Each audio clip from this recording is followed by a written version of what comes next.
My good friend Tom is one of life's observers. He's a trained yoga instructor, and I actually met him in Cape Town when he owned and ran a cafe that served delicious food. He's since been formalising his natural health studies and setting up clinical practice. Here he shares what I believe to be incredibly important health and nutrition insights. So where did we start having problems with human health? Is it something to do with agriculture? Is it commercialization? What is it in the modern era that we're struggling with? And that has given rise to all these popular diets. Well, it wouldn't necessarily be one thing, but certainly a large factor would be industry. So this is a completely hypothetical discussion, but imagine when we first found rice. The first human that first saw a rice plant, he probably saw some rodent eating this grass and was hungry, having not eaten for a long time, and couldn't catch the rodent because the rodent disappeared. Maybe we just had heavy rains and this plant was fat and swollen, and maybe we picked it up then and ate it and realized, oh my goodness, this isn't a bad thing. Then as human intellect came in, because we undoubtedly have an incredible mind, we learned to not just eat it straight off the stalk. We learned that you could shake the grains out. We learned that you could control fire. We learned that you could cook it in water. We learned that you could store it. So that was still then, there'd been a step away from its natural state, because we'd now, instead of just sucking it straight off the head of the grass, we would have instead cultivated it and cooked it. So yes, we started the process of producing, manufacturing food. But of course, industry comes in, and that just gets taken to crazy levels. We developed white rice instead of brown rice.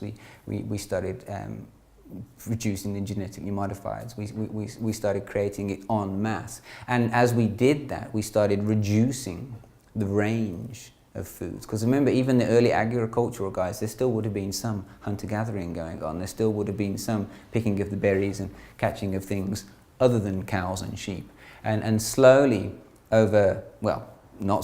rapidly over the course of industrialization, which a lot of people liken to only the past 100 or so years. They say so granted, agriculture was a huge shift. We went from 2.5 million years of no agriculture to 10,000 years of agriculture. Granted, that's quite a quick shift, but in the last 200 years, we've changed exponentially again. Much of it is with industrialized nations.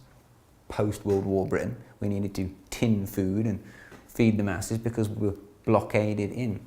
And unfortunately, money has just come in, and food has got produced quicker, the quality has dropped, synthetics have been added to it, and the variety has dropped. So definitely people are eating poor quality carbohydrates, but they're also eating poor quality meat. They're also eating poor quality animal fat. They're also eating poor quality protein.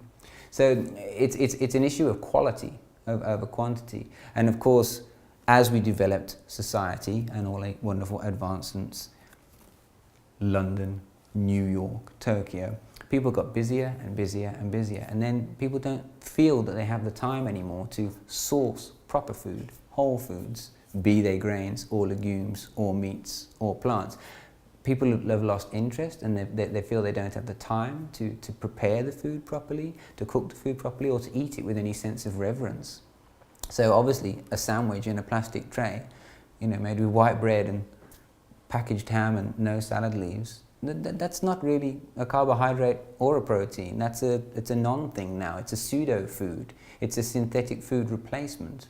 And this is part of the issue, not the food as an umbrella, not the carbohydrate or the fat, the really poor carbohydrate, the really poor fat, and certainly in Western society, the lack of fresh vegetables and fresh fruits, because nobody's eating those anymore. And unfortunately, again, the paleo guys, the Banting guys, they're now telling you don't eat fruit. They're saying, oh, it's got too much sugar in it. An apple. It's absurd. We have to eat apples. We don't have to eat hundreds of them. We don't have to eat apple jam. We don't have to eat apple-flavoured custard. But apples, with the skin on, off the tree, yes, we do need to eat those. They're high quality foods, dietary fibre. It's absolutely essential. But we need to eat them as part of a balanced diet, and a broad, a varied diet, a seasonal diet. This is another thing that's been lost. There's no seasons anymore. We have access to food 24/7. In our Paleolithic history, it would have been very much feast and famine. It would have been dependent on where we went. I said earlier, if you go to the river, there's the fish. If you wander away from the river, no fish. We would have had to adapt. Now you can get fish anytime you want. And people are gorging on it, and other people are never getting it. So we've developed this wonderful idea of choice and free will. And I would never suggest that we shouldn't have our free will. But unfortunately, we've tipped the scales and begun quite an intriguing behaviour of eating non-foods